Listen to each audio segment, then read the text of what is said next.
అందరము క్రీస్తు సిలువలో పొందిన విజయాన్ని గురించి ఎక్కువగా మాట్లాడుకుంటాం, కానీ ఆయన పొందిన శ్రమలను గురించి తక్కువ చేస్తాము.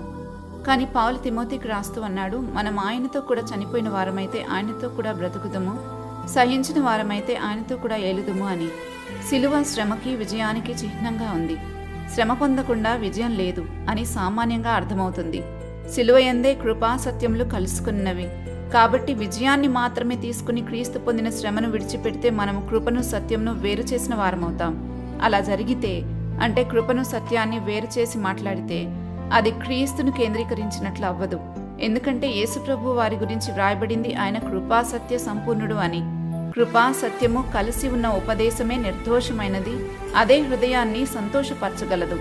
కేవలం కృపను గురించి బోధించినా లేక కేవలం సత్యాన్ని గురించి బోధించినా అది మనల్ని క్రీస్తు స్వారూప్యంలోనికి మార్చదు. ఎందుకంటే ఆయన కృపాసత్య సంపూర్ణుడు గనుక. దేనినైనా తీసివేస్తే సంపూర్ణం అవ్వలేము. దేవుని ఎదుట మన క్రియలు సంపూర్ణము కాలేవు. పరిశుద్ధాత్ముడు సత్యస్వరూపి అయిన ఆత్మ. ఆయన మనల్ని సర్వసత్యంలోనికి నడిపిస్తూనే దేవుని కృపను మనకు అందిస్తాడు. కాబట్టి శ్రమ నుండి విజయాన్ని వేరు చేసి కేవలం సిలువలోని విజయాన్ని మాత్రమే ప్రకటించటం సువార్త కాదు.